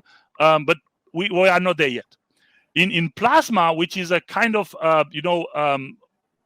less energy intensive than this one, and a lot of companies are claiming that the amount of energy that they need is less than laser. It is probably the first step to go into, but we have to keep in mind that plasma, the way I've seen all these papers, may not work for common oil and gas, may not work for every type of reservoir, every type of formation. There are some limitation on that, and that's why we have to look at. But we have also to keep in mind that today we are still cheaper by using a PDC bit than all these technologies, particularly because we still don't know how to bring that immense energy there. If you look at the drilling process today, the highest amount of energy we need is actually to clean up the wellbore, to pump the mud down and to get the mud out. The mechanical energy required to rotate the bit, so to crush the rock, is actually about 10% of what you need for cleaning up the wellbore. So we need to, first of all, try to move away from rotate, circulate, wait on bit before we'll understand all this new technology. And most of the laser techniques are still using the same string, the same well, and so on. In just a conclusion here, what I will probably see as laser, plasma, and novel technology is when we'll decide to move from our 8.5-inch hole to something like a 20-inch hole, and to have a lot of space for a lot of components, and to do that hole from surface to bottom on that size. That will be probably the step where we'll have to go away from rotate, circulate, wait on bit. And that will be probably a next breakthrough in drilling. All right, so now we've got the questions are definitely coming in now. So we've got Luis Fernando says, David Gibbs, I have a question from Dr. Catalin. In case we want to analyze data on real time of any well, how many data by minute or second we need to record to identify which kind of vibration we have, mainly RPM, torque, weight on bit, or another parameter. That will allow me to identify vibrations. Also, once we have identified which of it we are experiencing, what kind of action can we take to minimize or coexist without damage in our bit or BHA? So, Luis, thank you so much for your question. We do appreciate it. He's a petroleum engineer. Okay, David, in order to do that, you have to let me to finish my last 5 slides or 4 slides. Oh, and I totally forgot we got more slides. My bad. Here, and I will have the answer of that question in the slides are coming. All right, sorry guys, we're going. There we go, back on class. All right, go ahead. Sorry, I completely forgot. So I will put that one back up there. Okay, so this is now why vibrations require a lot of analysis and models or methods to do that. And I'm talking about machine learning. This is a paper that again one of my students and I we published it this year, and we are looking on some field data, and we are trying to use classic machine learning like classification and to see, okay, what happened if we interpret, the response? Like I know it's very small, but the paper is online. If you search Catalin Teodoriu vibrations, you will find this. It has been published at the Stanford Geothermal Workshop. So just feel free to go there and look at that. So on this one, with our machine learning approach, we've been able actually to see that accuracy was about 71%. Whether it's good or not, it's debatable. Scientifically, we want to be 5% accuracy, so we're supposed to go to 95% accuracy. So we want to go very high. But what we observe here is that the data we had was actually, in terms of quality, not necessarily the best for applying the machine learning analysis. And for that, let's look a little bit to our data generated in the lab. In the lab, we are going with 100 hertz at this time, but our system is designed to go up to 100,000 hertz, so that's 100 kilohertz for doing this. And if you look here, we try to look, for example, do we have any anomaly in our system? And we look at this area. So this is when our system just rotates, and you see we have some kind of tiny oscillations, but this is because of the system itself. And then we look at when we do have the stick slip, and we discover a lot of frequencies, a lot of data on that. And again, you can see here 100 hertz was used for this type of data. So the question here, once we did this data, is how far away we go. Because obviously, I can pay another $100,000, and I'm going to get a 5 megahertz data acquisition system to install in my lab. But you never have 5 megahertz system in the field, particularly downhole. That will be impossible, at least today. Probably, 25 years from now, we're going to have that too. So by looking at this, and this is a work in progress, we just open our eyes. Let's move to identify what is the frequency we want. We start to do data aliasing. And believe me, we tried to publish this paper in several conferences. No one wanted. I don't know why, because probably you don't see here 1 hertz data acquisition, which is the standard field data acquisition today. So for our setup is we look at 10 hertz, 100 hertz, 1000 hertz, and we look at what can you see when you have this data. So just to explain you what you see, this is a tracking of the drill string position using our laser system that shows you where the drill string is located in this square. So you should imagine that this is a 30 by 30 millimeter. So that will be 1.25 inch by 1.25 inch size. And the drill string, every point is a position of the drill string. So at 10 hertz, you see a kind of cloudy data, but you have no idea what actually the drill string is doing.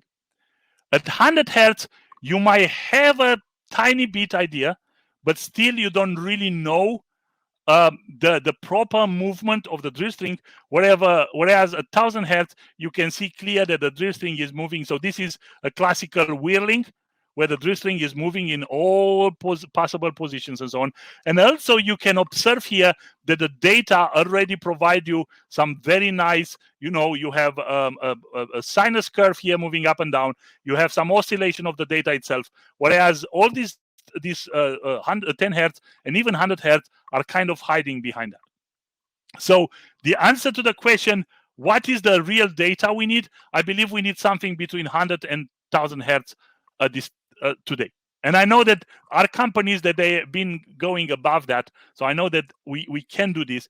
So I will definitively go away from my 1 hertz data. 1 hertz is only good for very little of understanding vibrations. You may see vibration at 1 hertz, but you cannot understand vibration at 1 hertz. That's my point of view.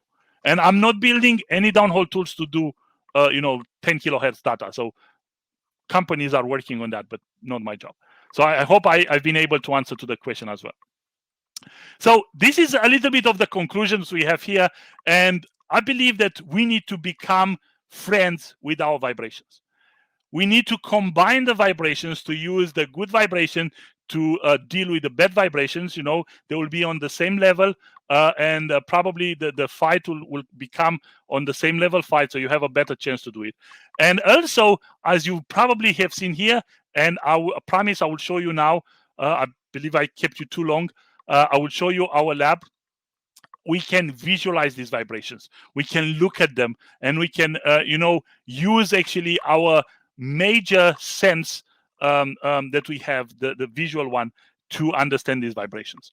And with this is actually where we're going to have, for the first time in the world, the live session in a live session. David, you'll become famous on that, because I will have to kind of switch now directly to my lab and go in there. If you really want any further information and so on, feel free to contact me. Go on LinkedIn, you'll find me or my students there. We'll be happy to share anything with you. And hopefully we're going to have some other live sessions in the future on that, where you can just tell us what to run in the system. So this is LinkedIn Live Inception.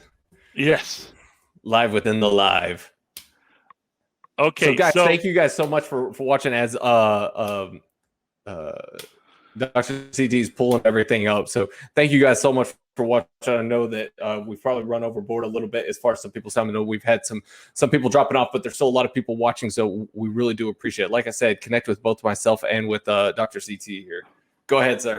Okay, so this is actually our screen from the lab. So I'm home because obviously COVID is keeping all us at home, but our lab is live and up and running.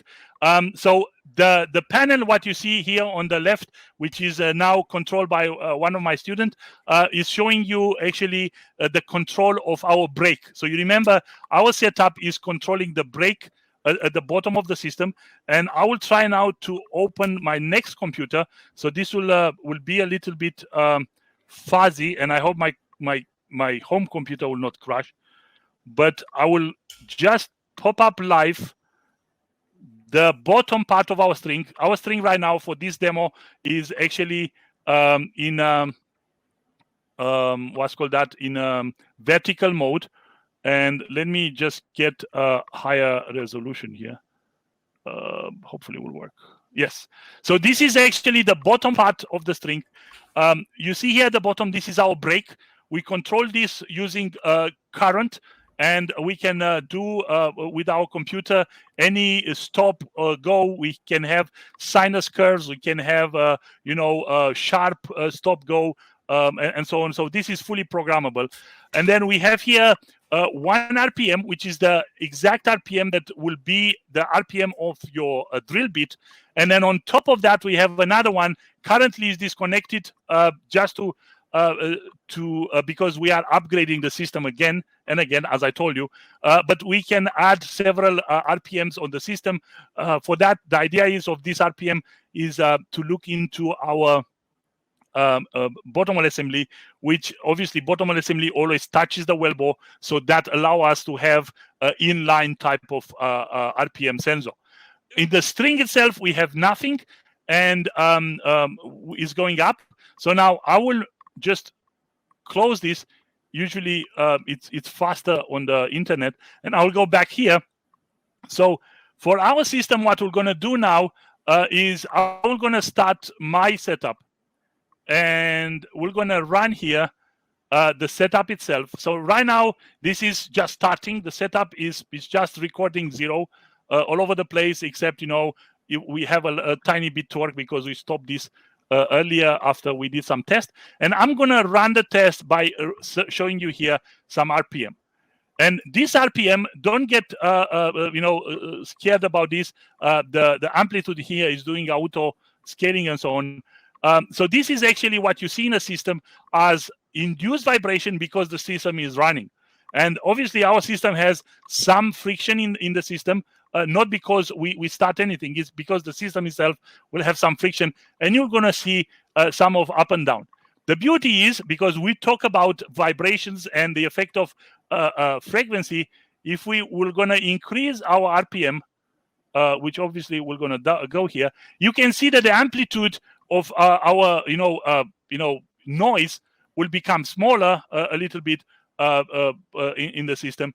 Once again, this RPM indication here is tiny fooling you because it's auto scaling right now. So what I'm going to do in the system for a first stick slip demonstration is let me go a little bit like this. I think that's a good RPM. And we're going to start here a cycle of stop and go of the system where about 10 times. And that will be observed on our control panel. And just to make it a little bit clear for you, I will call my RPM meter. So you're going to just look at the RPM. Blue is top, red is bottom. And I'm going to start now my stick slip situation. So if nothing we're going to go bad in here, we should be able to see exactly that. So this is the stick slip. Then we release it, we move very fast up, and then it's coming back, it's kind of bouncing back, it's stabilizing, and then we have another stick slip, and it's bouncing back, stabilizing, going back and forth, and the system is moving. You can see, of course, that the torque is going up and down. Obviously, when you stop, there will be a build-up torque on your string, and the build-up torque goes down, and your RPM is moving from 0 to high level, and very important, is having a tendency to slightly go down to 0 for that. So I think we finished, no, not yet.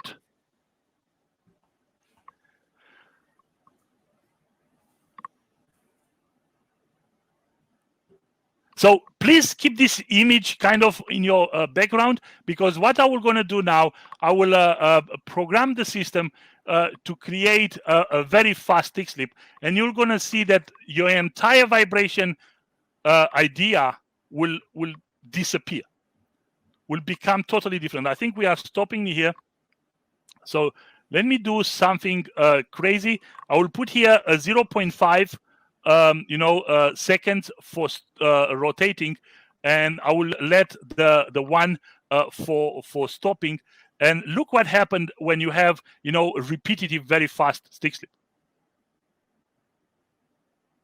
So this part here has suffered some mutations on the system, and also my peak, which was initially very abrupt, it seems to kind of going a little bit up and down, and you see a second vibration here, some vibration on the top of that because of this. I will then go here to 0.5 again, so that will be a very fast type of vibration, and I will start this. So look at how important is the way the stick slips take place. It's kind of already affecting our system. So you see a lot of noise on the peak, which initially was not visible. This will be the high frequency that will be induced by the setup. And now, just to make this, to a much crazier one, I will just add here 0.1, and I will go again here. And you can see how that looks like. my amplitude here completely changed.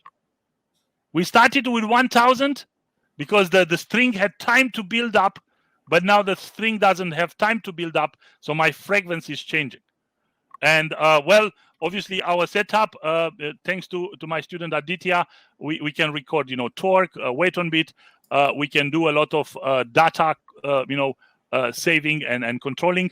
I think, David, at this point, let's open any questions that people have, and let's go on this one. My last video that I want to share is actually... This is the presentation that just keeps on giving. Yes. Guys, so this is guys. What sometimes what happens when we have to restart. It's a live one. When we have too much data, the system is requiring some stop on that. So so one of you please go ahead and restart the presentation, the simulation. This is, David, the proof that this is live. We got a crash. Hey, that's awesome. Hey, guys, guess what? Welcome to LinkedIn Live. I don't know if they ever removed the beta title from LinkedIn Live. But, here we can go. We can see it. You can see now, so because the setup just stuck on rotating, so you can see the rotation at the bottom and what they do. So let me text my student what he needs to do. All right, guys. So if y'all have any questions, feel free to throw them out there into the comment section. We do appreciate all of you guys watching and being able to interact with us. This is the whole point. We want this to be interactive. We want to be able to answer your questions. We want to be able to infuse intellectual knowledge, learnings, and everything into your brain. If we could just download them, we would. But we've got to do things like this. So we've got to be a little bit more creative than just doing basic webinars and things of that nature. So now you can see the stick slip, live stick slip of a bottom string. You can see that it's rotating, it's stopping, it's moving back, it's stopping. So my student is running this. He's gonna do now 1 second with 1 second, just to show you that. And then please go to 5 second hold. Yes, perfect. And rotating I think we're having some aliasing effects here on our video sampling rate. Okay, it could be. Imagine this is basically taken live from my lab. I already have a aliasing effect from the lab to me, and now I'm sending to you, which you're sending to LinkedIn, which you're sending to our viewers. Amazing setup, huh? So this is essentially what's taking place at the rig. So if anybody's watching, please tell us what we need to do with changing weight on bit, RPMs, flow rate. Because I mean, those are only 3 things we can really do. So you guys let us know what you think we should do to be able to fix this problem, other than just turning the system off and stopping drilling. So, but this is a great example of what's actually taking place at the rig. So I like how we were able to tie that in. All right, so I think we do have some questions coming in here. Missed that lab. Thanks for organizing this, David, and for sharing all of this, Dr. Catalin. Thank you so much. LinkedIn Live squared. It's back on. Thanks, guys, for watching. We're not really seeing any questions. We're getting a lot of little thumbs up. Yeah, guys, go ahead and click the little buttons down there at the bottom, the little clap hands, heart. You don't have to do the heart, little light bulb thinking and the thumbs up. Please, we appreciate any good feedback we can get. Benjamin Jones is the equivalent of 1 hertz data. Excellent. So yeah, I'm not seeing any straightaway questions here. I might be missing some as well. We have had that problem here recently in the past, not being able to see all the questions. What can we change from bit to surface besides adding lubricants and vibe tools to dampen vibes in both vertical and lateral sections? This is from Ben Zapata, directional drilling specialist at Oxy. Speaking of which, for people from Oxy, Jonathan Lightfoot, I saw that he said he was going to attend. Thank you, Jonathan Lightfoot. I appreciate that. So my favorite of all time is actually a combination of smart dampening system combined with actually what I like to call an intelligent agitator. I'm still working on my patent, but I believe agitators today are too simple, and they can do more to us if we make them a little bit more complex and more, let's call it drivable or adjustable. Uh-oh, did we lose audio? I don't know. Oh, Okay, maybe it's just a little bit of a lag. No worries, no worries. Let me kind of shut down some of my stuff around here. I'm doing 5 live connections simultaneously, so I think we should be better now. So did you get my answer, or shall I repeat? No, I think that was good. I know Jonathan Lightfoot did comment. Thanks for watching, man. I do appreciate it. Somebody said, can you simulate a sudden stop and see the actual torque wave propagation? I don't think we have to do it live since we just cut those down, but at least maybe be able to answer the question. Of course. I mean, right now we can't see that live, and I can explain you why. This time, my next challenge, and if I do have a sponsor, I would love to have it, is to be able to attach torque sensors within my setup, which are not affecting the drill string vibration mode, in order to measure the torque along the string. Right now, the only torque I can measure is torque at the bottom, torque at the top, and on the string itself, I only measure motion and RPM. So that's the only thing I can do. But I do believe that a sudden stop in the system will show you that actually, if so this is one of the observations from our motion.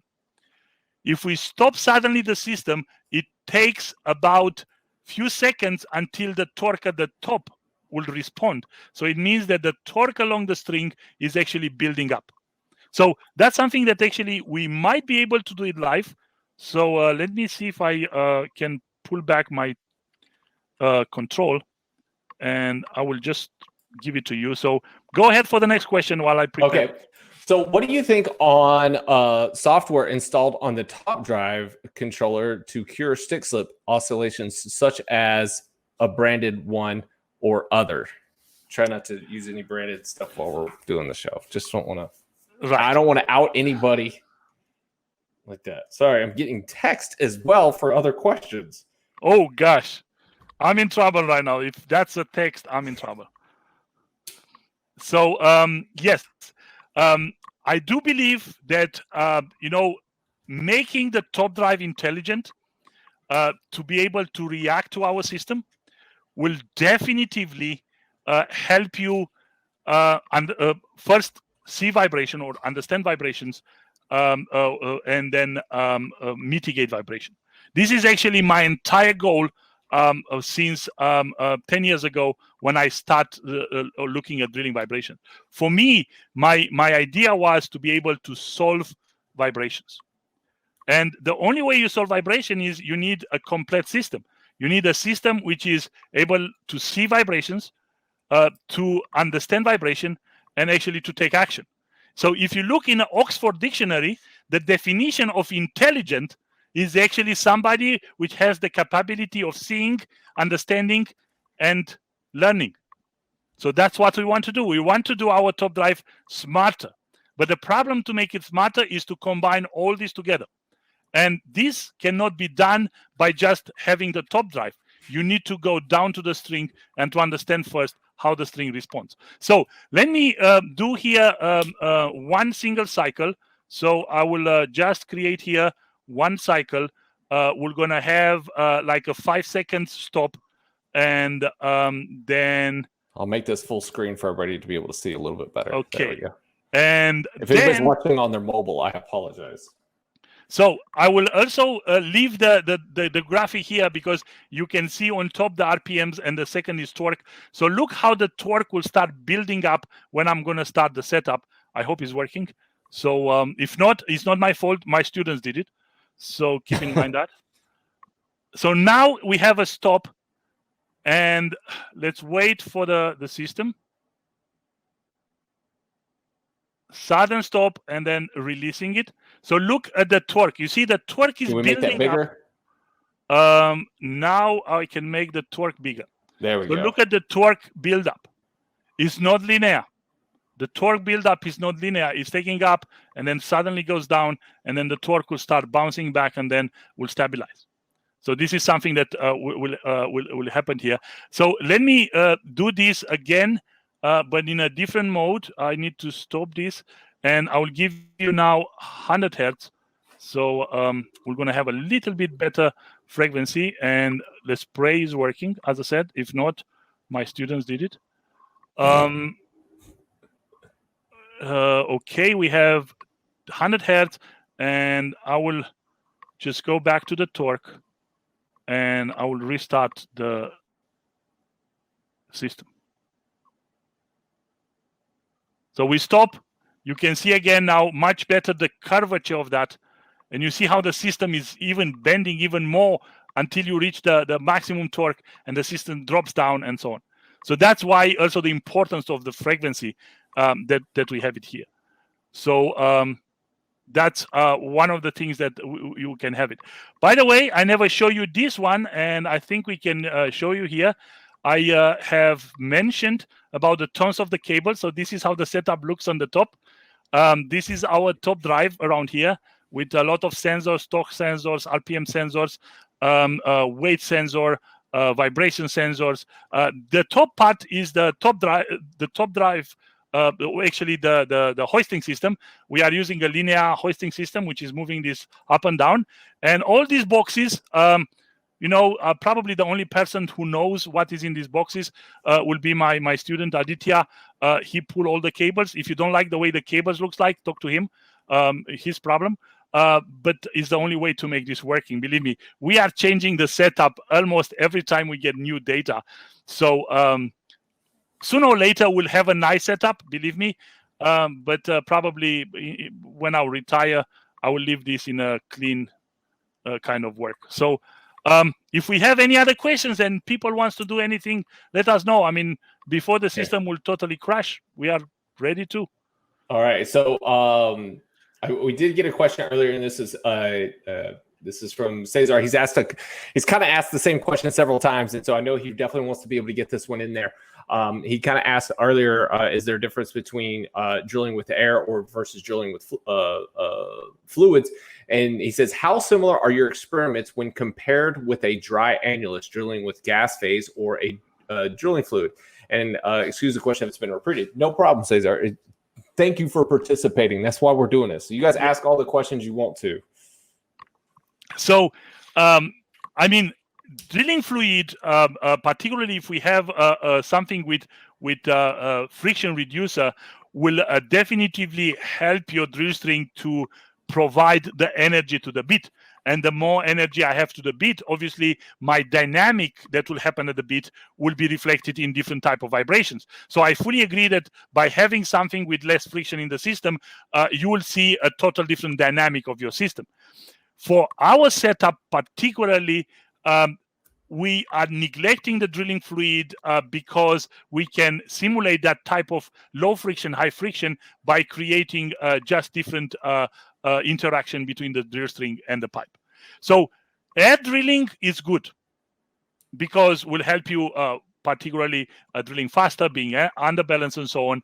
But air drilling has a problem with cutting transport. In air drilling, you may see that cutting transport may accumulate somewhere in the wellbore, and that accumulation may even, in my opinion, will cut your drill string in two parts. The parts before the cutting accumulation and the part after. So that means your drill string will vibrate differently on these two sections. So I fully agree that if we want to simulate everything, we need to add drilling fluid. But I believe until we understand the drilling vibrations, drilling fluid is the least should be looked at as an effect to drilling vibrations. So this was a question earlier, and I'm going to kind of twist it a little bit for myself. Since we're able to simulate this, can we effectively quantify the amount of energy lost from the top drive system to the bit? Yes, probably yes, no, yes, no, yes, no. I'm not sure yet. So this is what is one of our target. The ultimate target is actually to be able to tell you guys in the field, if you do have this amount of vibrations, you are losing so much on your let's say energy. And I know Fred will love to mention, the specific energy term. So this vibration will eat that part of your specific energy. we love to do that. We are working on that. We still don't know how many sensors you need to have effectively in the field at the drilling rig in order to be able to do that. But we are trying right now to instrument our setup in order to give you at least for our setup an answer to that. It is on my list. This is one of my really big item on the list, is to find out this energy profile along the string. So this one's from Carlos. Carlos says, what do you think about the use of roller reamers in order to reduce vibrations? So roller reamers will definitively reduce friction. That's one of the idea they do. And I've seen a paper, obviously, as you mentioned, we don't mention name, but there's a company that claims actually the roller reamers are also improving the wellbore quality, which I'm a big fan of wellbore quality. You know, if you'll ask me, I will always tell you, use rotary steerable for every well. They are the only one that will give you the highest wellbore quality you have. Obviously, we know why people don't use them, and I don't go in this debate. So now, a roller reamer. So do you want to debate Brandon Foster on RSS versus conventional? Anytime. I was really busy on that time, but we can have a round 2 on that. All right. Sorry. I got carried away there. No problem. So roller reamers will reduce friction into the wellbore. So it means that now the vibration from the bit will go through the bottom assembly and will be highly transmitted further. So we have, first of all, to see how the roller reamers may really affect the vibration transmissibility. So I have not done too much on that one. So the simulation and the graphic that I've shown you from the SP paper, we actually use normal, systems into I will call it contact friction, so without rollers. So the second thing on the roller reamers is the direction they work. So if we have a roller reamer that goes upwards, and believe me, I'm coming here from a total different industry, from the mining industry. They are using something which is called raise bore drilling, where they are using reamers with a diameter of 6 meters. So that will be 18 feet, I think. So roller reamers obviously should not have much vibration compared to, for example, a PDC reamer. And I believe that roller reamers should be least prone to vibration unless, we have problems with the rollers. So that could be a way to find out whether your reamer works properly or not by looking on your vibration response. But the direction of the roller reamers is important, if you go downwards or upwards. So I don't know which one they were really looking at that. Okay. Sorry. Question for you. Can you take into consideration the effects of drill bit type and design? This is from Oliver Hoffman. He's an engineer, advisor, and consultant. So thank you, Oliver, for your question. Yes. If you ask me theoretically, yes, I can. There is no answer here. But in order to do that, I need to have a bit which is instrumented, and I can, extract from that bit the motion and other parameters that I can feed in my robot, my big robot that I have it on the bottom, and that's the only limitation of that. And as I mentioned, I already have 2 fantastic companies that they promised me I should have in about 2-3 weeks. 2 sets of bits that I will be able to instrument in the lab, and I will run them. There will be 2 inches only because my lab is small, so I cannot afford to do something bigger than that so far. I would love to have a full data or bit testing facility, but if I will ask you 1 million, I don't think that everybody will jump in to pay for that. Although I promise it will be the only setup in the world that will be able to bring you 300,000 PSI specific energy to break your bit. Obviously, you don't want to do that, but that's my setup. And I can share some slides about that for those who are interested. It will be a design for directional bit, to look at directional aspect, to look at vibration when the bit is trying to change the direction, which nobody have done that. But yes, I can put any bit you want in my robot. And you can see a lot of tendency on that. So, for example, our setup here, let me see if I can pull out. Oh, this is the wrong screen. Let me go to the, no, again, wrong screen. Saket, what is the... All right. So while you're looking for that one, I'm gonna prompt you with another question here. So because of the system, you guys are able to simulate many different forms of vibration, axial, torsional, lateral. Would it be possible if a tool or system, even that's on the market today, that had a high enough recording frequency to be able to input what actually took place downhole into your system and then be able to replay it? This is so when I build this in the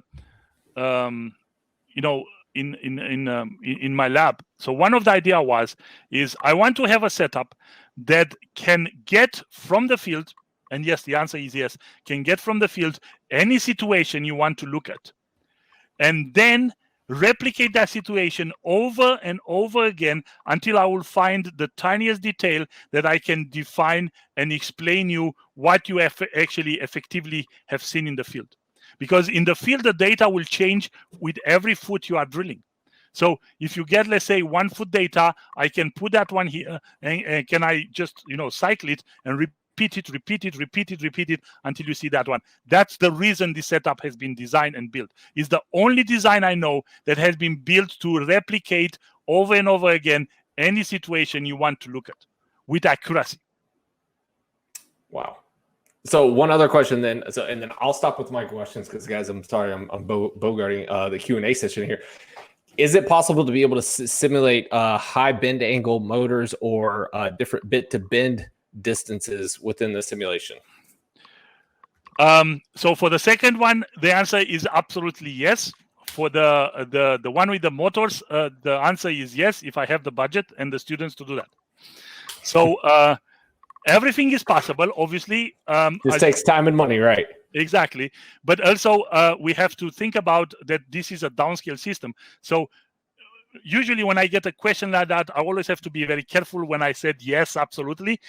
Because sometimes, I have to take your motor, whatever you have, and I have to break it in tiny pieces and to see which one of the pieces are really relevant for my setup and which one is totally irrelevant to my setup.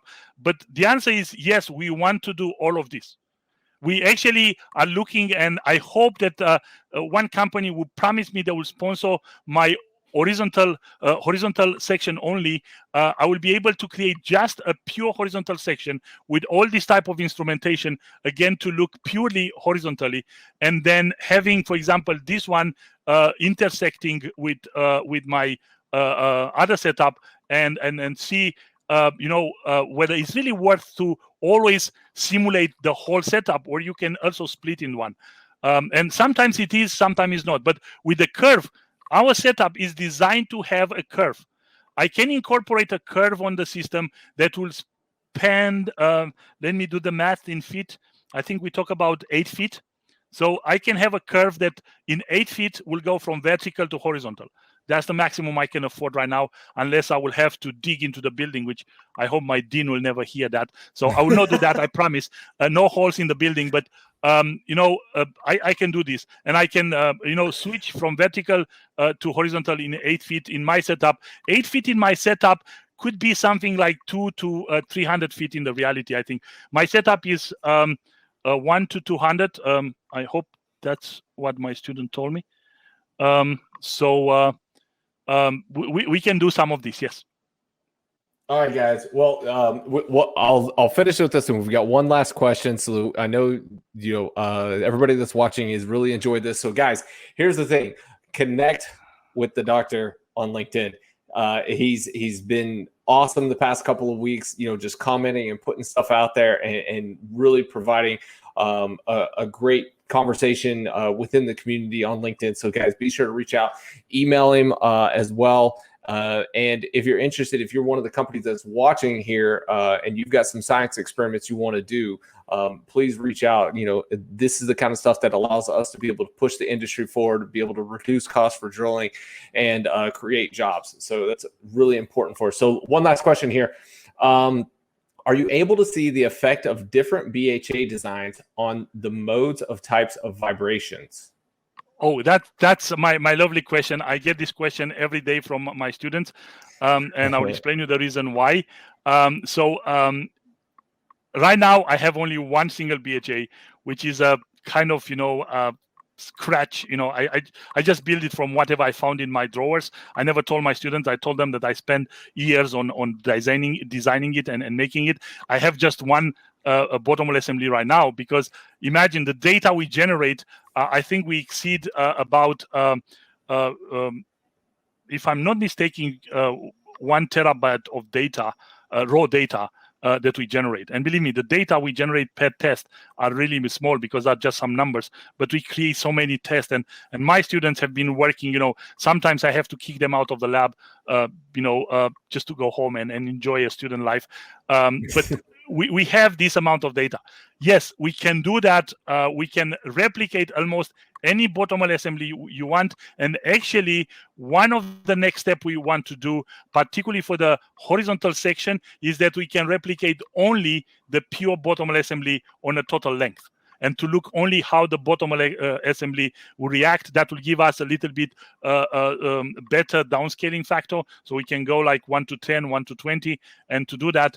But the answer is yes. And one comment to you, David, for all the people who love David, if you want to have another live session, just talk to David.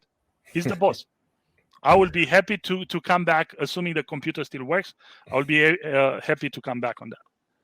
Maybe in the future, we could actually come up to Oklahoma and set up the camera rig there and be in the lab, do the interview there, take questions, take comments, and just fire up the system as we go. So guys, everybody that's out there watching, I know that we still got probably about 86 people watching.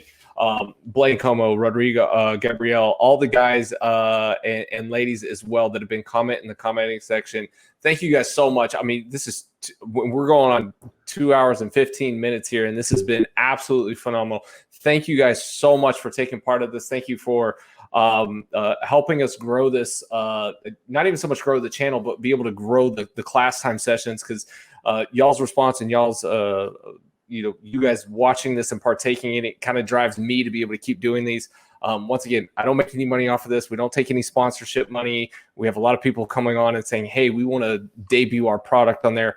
I don't do interviews of products. I interview people, and we do educational sessions. Those are the only two things that I want to be able to do, just so that we can keep the integrity of the show at the highest level for you guys that are out there watching, so you can get something out of this. So this is just something I'm trying to do to be able to give back to an industry that's done so much for me. So thank you guys so much for watching. I really do appreciate it. If you guys have any more questions, anything, just shoot them over to Dr. Catalin Teodoriu. Dang it. I got it right. Yeah. I've been practicing that. I've been practicing that.